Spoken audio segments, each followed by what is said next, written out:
हर हर महादेव दोस्तों। आशा है आप सब बहुत अच्छे होंगे। आप सबका स्वागत है।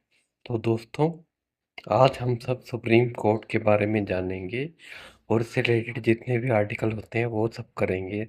इससे पहले हमने सब अलग अलग समितियां की थी विभागीय, और आज हम ये सुप्रीम कोर्ट के बारे में जानेंगे।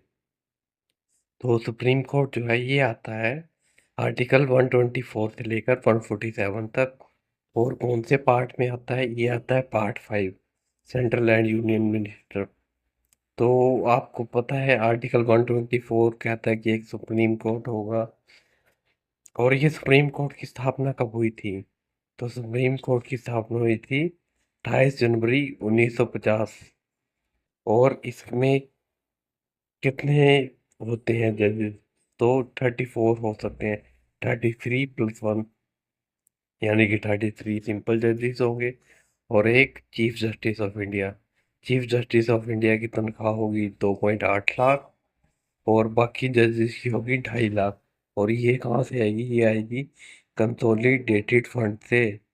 124/A में होता है अपॉइंटमेंट ऑफ जजेस करेगा प्रेसिडेंट। और 2014 में NJAC को ओपन किया गया था, लेकिन 2015 में इसे क्लोज कर दिया गया था। आगे हम अभी विस्तार से जानेंगे इसके बारे में। क्वालिफिकेशन, तो हाई कोर्ट का जो है वो 5 साल के लिए चीफ जस्टिस होना चाहिए, और पागल या दिवालिया नहीं होना चाहिए। ये सब इसकी क्वालिफिकेशन होती है। ओथ ओथ कौन दिलाता है? ओथ दिलाता है सुप्रीम कोर्ट के जज को प्रेसिडेंट। और क्वालिफिकेशन में ये भी है कि किसी भी कोर्ट में 10 साल तक उसने एज एडवोकेट तक काम किया होना चाहिए।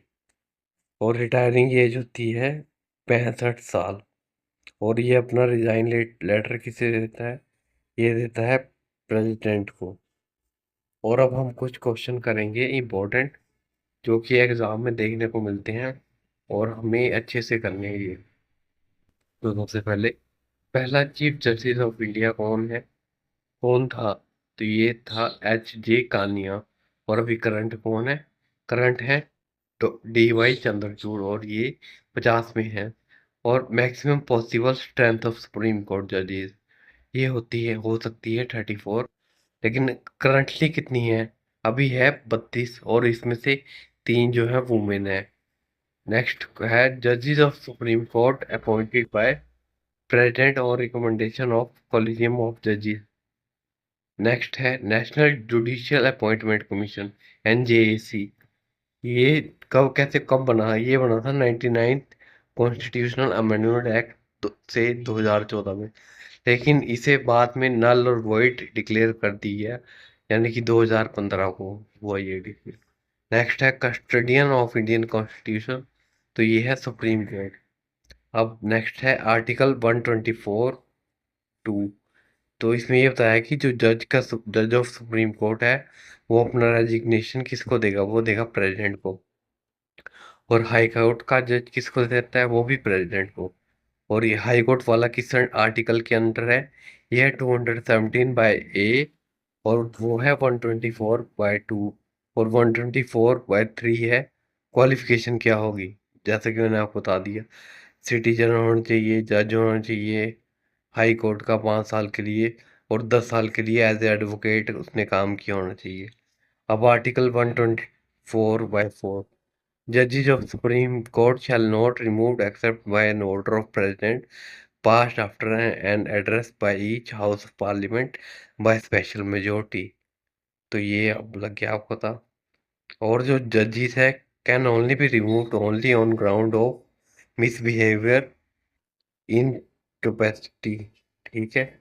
और आज तक का कोई भी जज जो है इम्पीच नहीं हुआ है।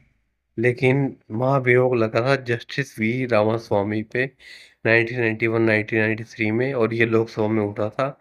लेकिन बाद में राज्यसभा में पास नहीं हो पाया, तो ये इम्पीचमेंट नहीं हुई। और सेकंड केस था जस्टिस सुमित्रा सेन का। ये थी कलकत्ता हाई कोर्ट की। और मोशन जो है राज्यसभा में उठा था, लेकिन बाद में ये पास नहीं हो पाया, तो इम्पीच नहीं हो। अभी तक भारत का कोई भी जज जो है इम्पीचमेंट नहीं हो पाई है उस पे। और जो ये क्वेश्चन कई बार आता है, पावर टू इंक्रीज जजेस इन सुप्रीम कोर्ट। तो सुप्रीम कोर्ट में जजेस को बढ़ाने की पावर किसके पास है? तो ये है पार्लियामेंट के पास। तो आशा है दोस्तों आपको ये सुप्रीम कोर्ट का छोटा सा टॉपिक अच्छा लगा होगा। मैंने ये बहुत छोटे से आपको अच्छे से समझाने की कोशिश की है। आशा है आपको ये अच्छी लगी होगी। और बाकी आप बुक्स वगैरह जरूर फॉलो करें और बुक से जरूर पढ़ें। Thank you.